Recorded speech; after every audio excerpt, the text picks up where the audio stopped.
Man, there's a lot going on today. For a Friday, is President Trump going to try to, and I'm putting an air quote on this, steal the midterm elections?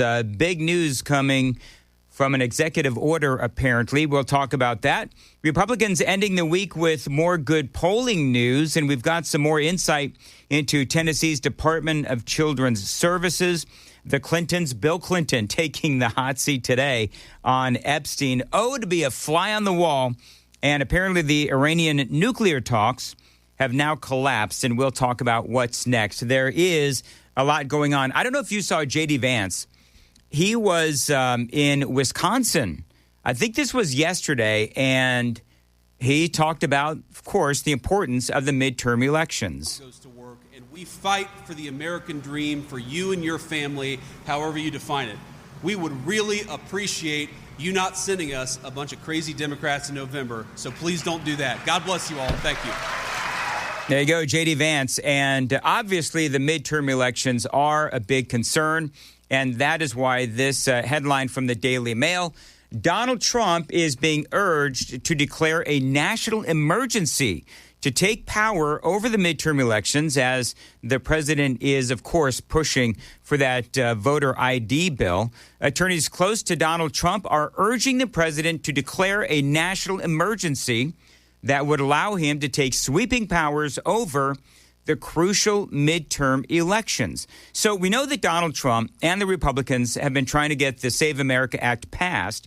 And John Thune is basically sitting on his hands, simply won't or can't get it done. So now Donald Trump's attorneys are telling him to protect the midterms.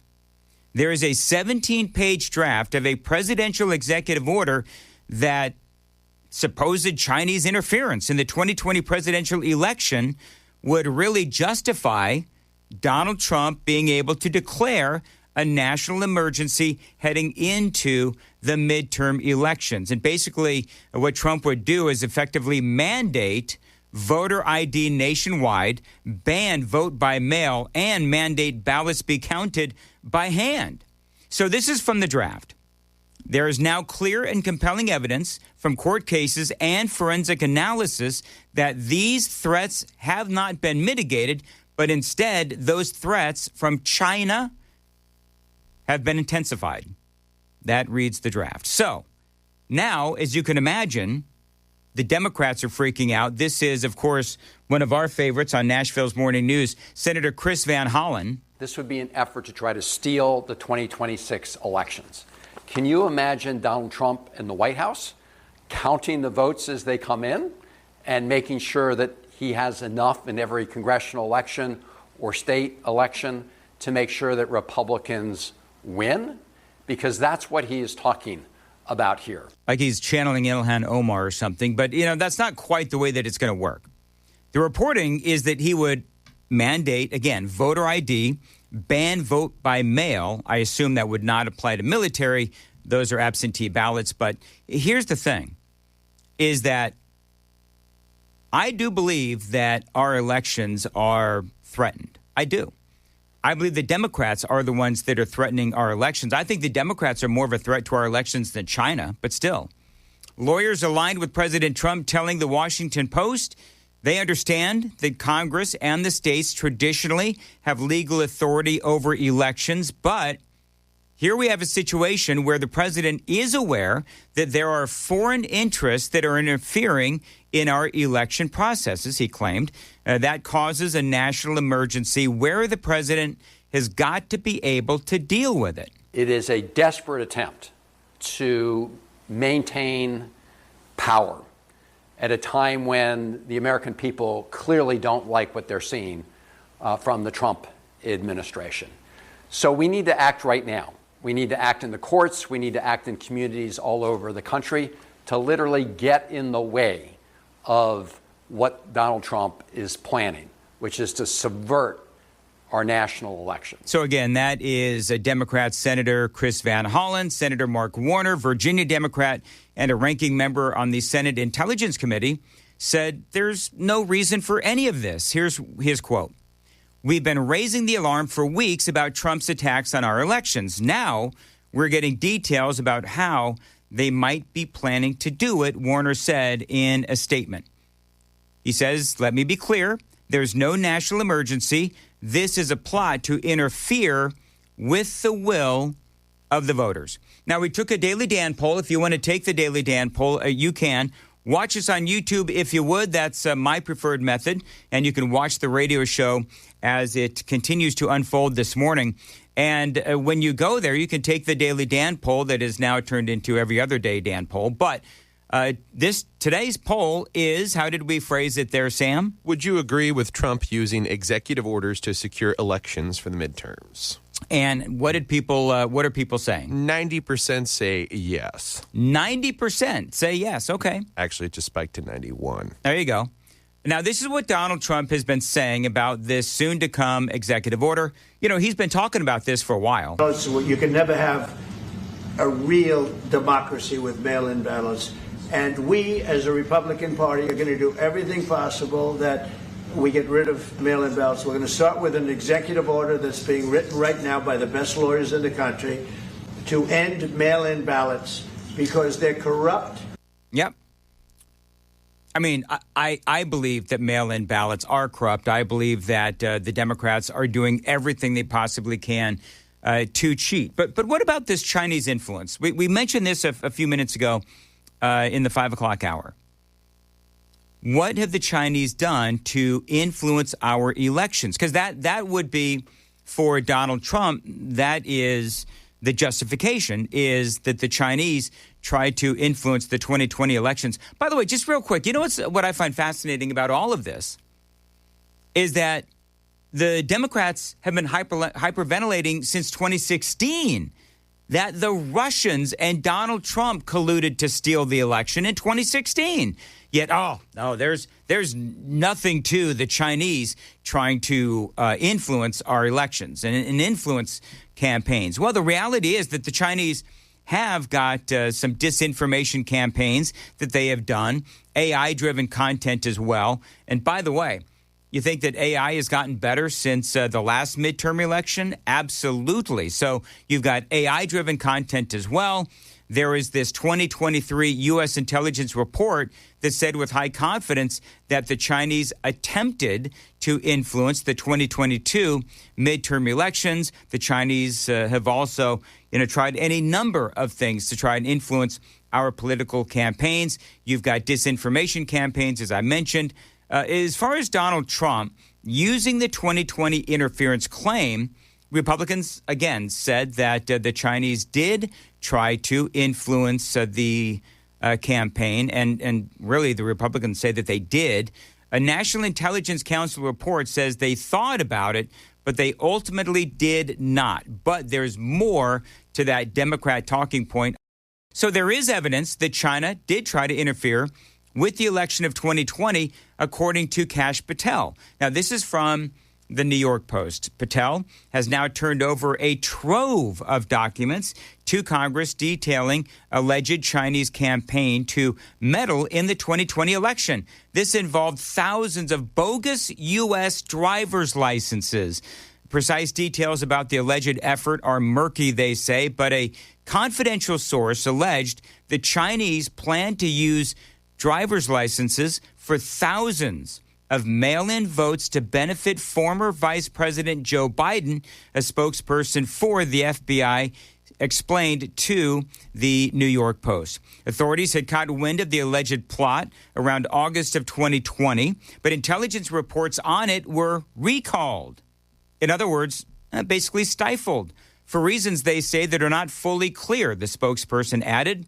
U.S. Customs and Border Protection seized almost 20,000 fake licenses around that time. I told you about this at the time. Chuck Grassley was all about this. They found the fake licenses. They knew that China was trying to influence the midterm elections. Everybody knows, of course, that, the presidential election. Everybody knows that Joe Biden far weaker on China than Donald Trump, and so clearly they wanted Joe Biden to win. Here's what Kash Patel said on X. The FBI has located documents which detail alarming allegations related to the 2020 U.S. election, including allegations of interference by the CCP. He says, I have immediately declassified the material and turned the documents over to Chairman Grassley for further review. And as we said a few minutes ago, basically what happened is you had the FBI back then during the Joe Biden presidency. They came out and they said, well, no, China, they're not really trying to influence our presidential campaign or our elections. That's what Christopher Wray said. Well, there was evidence directly contrary to what Christopher Wray was saying.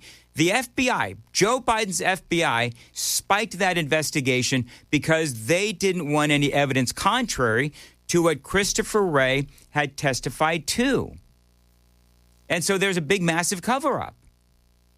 Chuck Grassley, had raised concerns that the intelligence wasn't fully probed, despite evidence of the bogus U.S. driver's licenses, and pushed for the Bureau to revisit the matter. And so here we are, and it's all seems to me like it's kind of orchestrated. So Donald Trump is going to use China, their attempted influence at the 2020 election, and things have not gotten any better. Apparently, the Trump administration saying that they've only gotten worse. They say, thanks to the oversight work and partnership of Chairman Grassley, the FBI continues to provide unprecedented transparency at the People's Bureau. Kash Patel telling Just the News, which first reported on the story. To that end, we have located documents Chairman Grassley requested. So, yeah, there is an investigation into all of this, but the FBI halted it because Joe Biden's FBI director, Christopher Wray, had said that the Chinese did not try to interfere when there is direct evidence to the contrary. And so the Biden FBI basically stifled any kind of an investigation. So this is obviously concerning. And here's the thing. When Biden's FBI and the DOJ come out and they say, oh, yeah, there's nothing to see here. Friends, it is exactly opposite day. Whatever they say, I believe just the opposite. And if you don't think it's still happening to some degree, former U.S. Air Force officer and pilot Gerald Eddie Brown Jr. was taken into FBI custody the other day. He's being charged with training Chinese military pilots. There you go. He served quite a while in the U.S. Air Force and a former F-35 Lightning instructor with decades of flying experience with military aircraft. And he was allegedly training Chinese pilots to fight against those he swore to protect. So the guy behind all of this is a guy by the name of Peter Tickton. Now, this is a guy who is really close to Donald Trump. Here's what they say. He said, here's the quote to the Washington Post. Under the Constitution, it is the legislatures and the states that really control how a state conducts its elections. And the president doesn't have any power to do that, Tickton telling the Washington Post. But here we have a situation where the president is aware that there are foreign interests that are interfering in our election processes. That causes a national emergency where the president has to be able to deal with it. So here's what they want to do. Again, to put a bow on this, ban mail-in ballots nationwide, framing them as a vector for foreign influence. That makes sense. It absolutely makes sense. Restrict or ban electronic voting machines under the notion they can be compromised by foreign actors. I believe that is true as well. The president obviously believes it enough so that he can use that as justification. Withhold federal funding and certifications from any states or counties that are found to be operating in non-compliance. So some reporting says that we will have mandated ID as well. Some reporting does not actually say anything about using ID to vote and all that. So I don't know.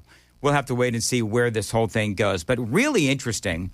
And there are a lot of people on the left obviously freaking out. If you want to go take the Daily Dan poll, watch us on YouTube, take the Daily Dan poll, and tell me if you believe the president is justified in trying to mandate that we do whatever we need to do to protect our elections. Iranian negotiations have ended and nothing was accomplished.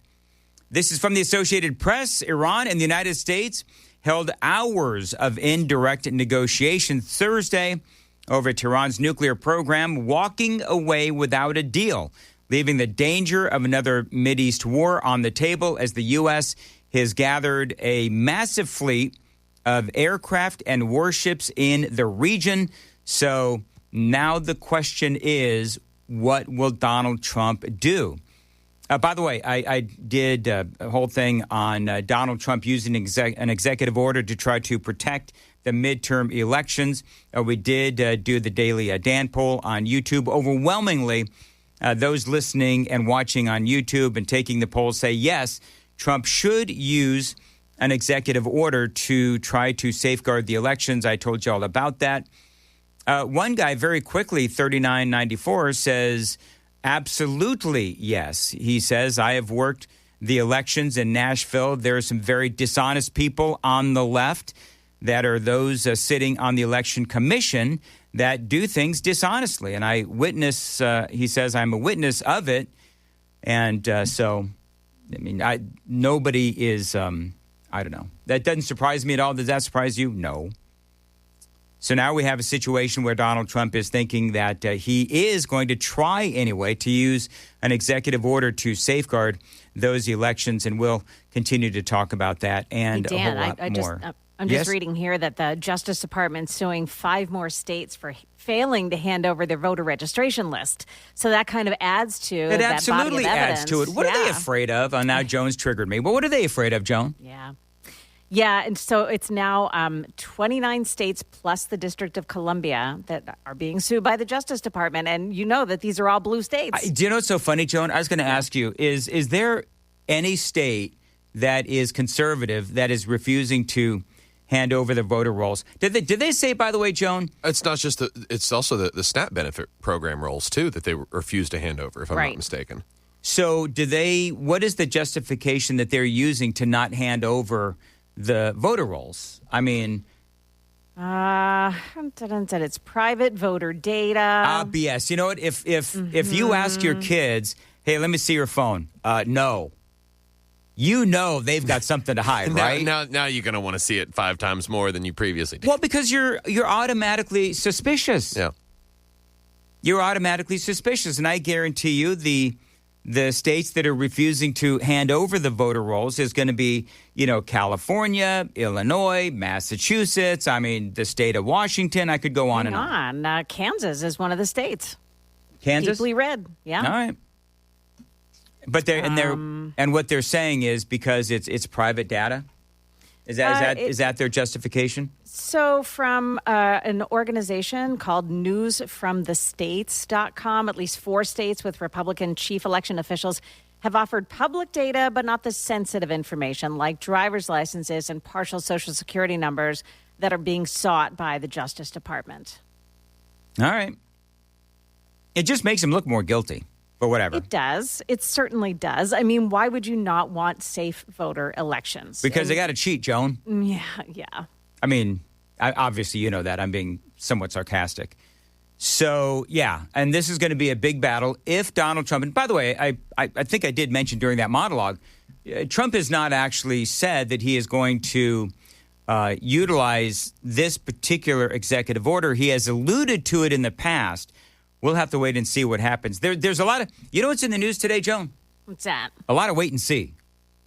Isn't that so weird? Yes, there is a lot of wait and see. Yeah, is Donald Trump going to, utilize an executive order to safeguard the elections? Will Donald Trump bomb Iran? So apparently, Oman's foreign minister, who mediated the talks in Geneva, it's so funny. He did say there has been significant progress in the negotiation, but others are reporting there was absolutely no progress that was made. So this is, and you know what? Iran, they're still talking big.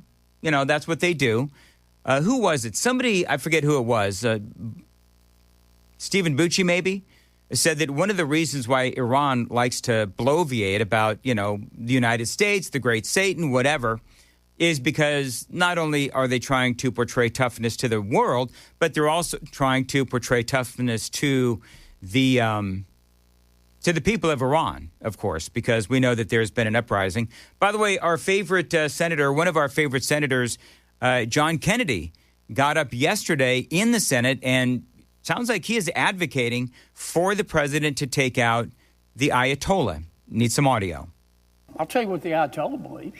He's Muslim, but his strain of Islam says that if you do not agree with his interpretation of God, then you deserve to die. And he acts on that belief.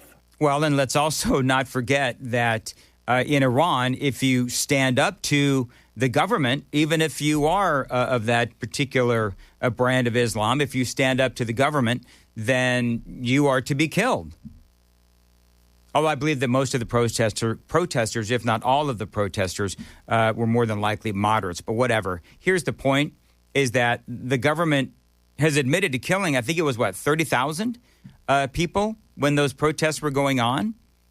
They say that just before the talks ended, Iranian state television reported that Tehran was determined to continue enriching uranium, rejected proposals to transfer it abroad, and sought the lifting of international sanctions, indicating it was not prepared to meet Donald Trump's demands.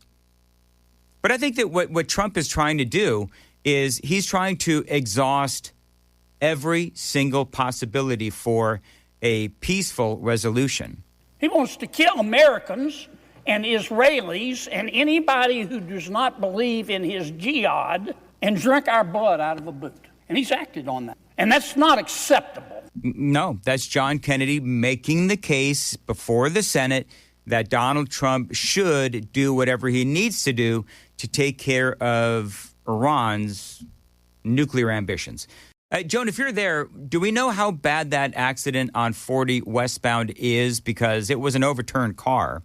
It's an overturned car, and fortunately there is a camera out there, but it shows traffic moving okay from the camera position that I have, which may be past where the accident is.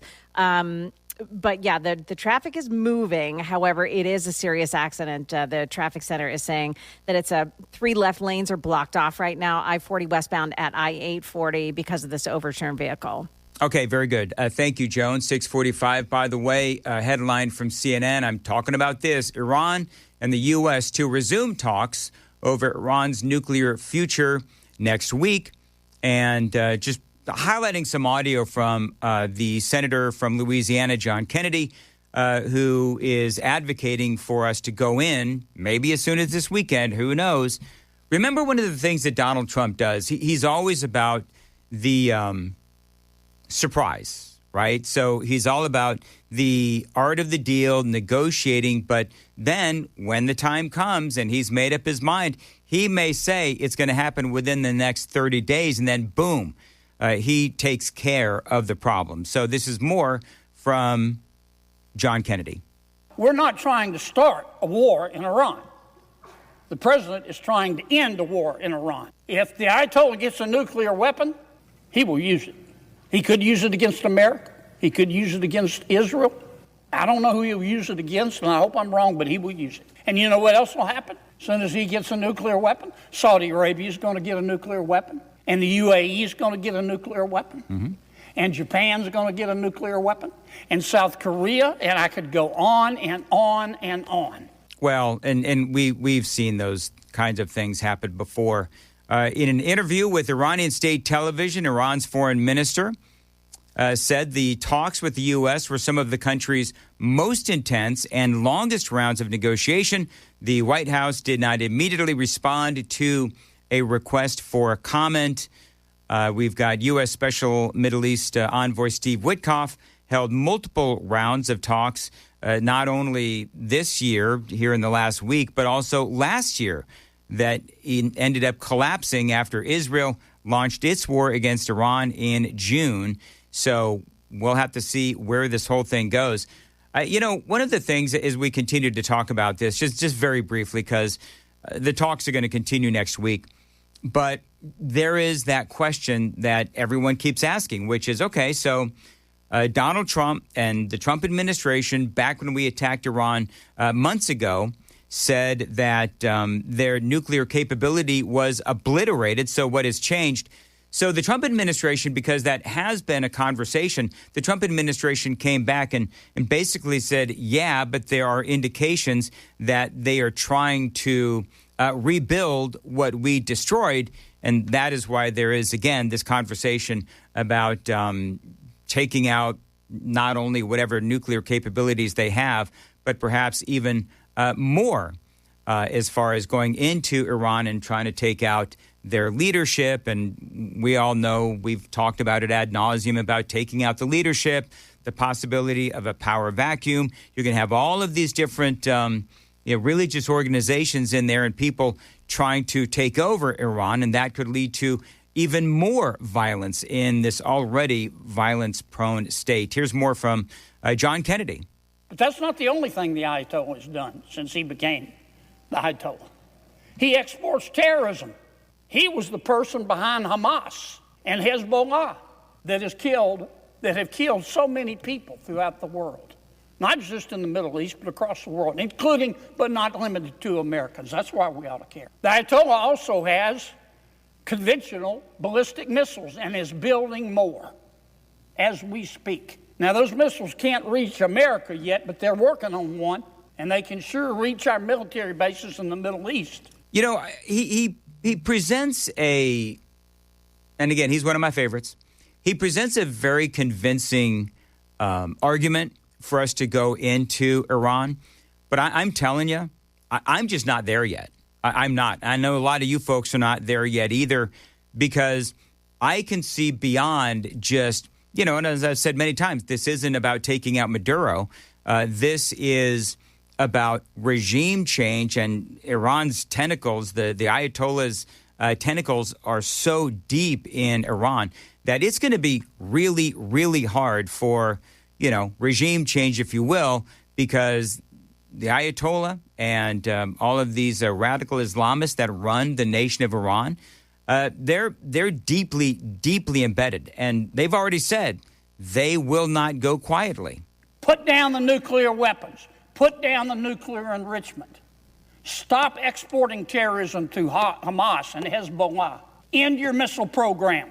Stop killing and torturing your people. That's all we want. And he's doing that as we speak. He's at war. We're trying to stop it. Okay. Little Jeff Dunham there. Little Ahmed the terrorist there. Is that what that is? Yeah. Okay, Yes. very good.